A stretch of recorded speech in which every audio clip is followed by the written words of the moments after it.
आर्थिक घोटाळ्याचे forensic accounting करणे महत्त्वाचे असते आणि जगातील पहिला फॉरेन्सिक अकाउंटंट म्हणून चाणक्याची ओळख आहे, असे आपल्या प्रकट मुलाखतीमध्ये आर्थिक गुन्हेगारीचे अंतरंग या पुस्तकाच्या लेखिका अपूर्वा जोशी यांनी सांगितले। महाराष्ट्र साहित्य परिषद शाखा दक्षिण सोलापूरच्या वतीने लोकमान्य टिळक सभागृह अॅम्फी थिएटर मध्ये शनिवार दिनांक 29 जून रोजी या कार्यक्रमाचे आयोजन करण्यात आले होते। यावेळी त्या बोलत होत्या। लाचलुचपत प्रतिबंधक नाशिक विभागाच्या पोलीस अधीक्षक शर्मिष्ठा वालावलकर यांनी ही मुलाखत घेतली। यावेळी सोलापूरचे जिल्हा सरकारी वकील प्रदीप सिंग राजपूत यांची प्रमुख उपस्थिती होती। आपल्या देशात अनेक मोठे आर्थिक घोटाळे उघडकीस आले। या घोटाळ्यावर अभ्यासपूर्ण तपास आणि त्याचे ऑडिट करण्याचे म्हणजेच फॉरेन्सिक अकाउंटिंग करण्याची जबाबदारी मिळाली। त्यावरूनच या सर्व घोटाळ्यांचा आणि त्यामधील तपासाबाबत आर्थिक गुन्हेगारीचे अंतरंग नावाचे पुस्तक तयार करण्यात आल्याचे लेखिका डॉक्टर अपूर्वा जोशी यांनी सांगितले। पोलीस अधीक्षक शर्मिष्ठा वालावलकर यांनी अभ्यासपूर्ण आणि पोलीस दलात कार्यरत असताना केलेल्या तपासाच्या अनुभवावरून अभ्यासपूर्ण असे प्रश्न विचारले आणि त्याला तेवढ्याच अभ्यासपूर्णपणे अपूर्वा जोशी यांनी उत्तर दिले। काही प्रश्नांच्या उत्तराला उपस्थित नागरिकांनी भरभरून दाद दिली। कायद्याची अंमलबजावणी करताना आलेले अनुभव शर्मिष्ठा वालावलकर यांनी प्रश्नातून मांडले। कायदे सक्षम आहेत, परंतु इतर गुन्ह्यापेक्षा आर्थिक गुन्हेगारीचे प्रमाण वाढत आहे, ही चिंतेची बाब आहे, असे जिल्हा सरकारी वकील प्रदीप सिंग राजपूत यांनी मनोगत व्यक्त केले। प्रारंभी कार्यक्रमाचे प्रास्ताविक महाराष्ट्र साहित्य परिषद शाखा दक्षिण सोलापूरचे कार्याध्यक्ष प्रशांत बडवे यांनी केले। त्यानंतर अविनाश महागावकर यांनी लेखिका अपूर्वा जोशी, पोलीस अधीक्षक शर्मिष्ठा वालावलकर आणि जिल्हा सरकारी वकील प्रदीप सिंग राजपूत यांचा परिचय करून दिला। त्यानंतर अध्यक्ष रेणुका महागावकर यांच्या हस्ते सत्कार करण्यात आला। कार्यक्रमाचे सूत्रसंचालन कोषाध्यक्ष अमोल धाबळे यांनी केले, तर आभार कार्यवाह जितेश कुलकर्णी यांनी व्यक्त केले। मंच सजावट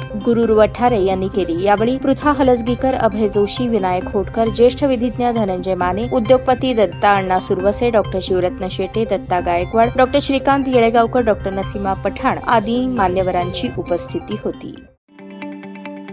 ताज्या बातम्या पाहण्यासाठी प्राईम महाराष्ट्र न्यूज चॅनलला सबस्क्राईब करा।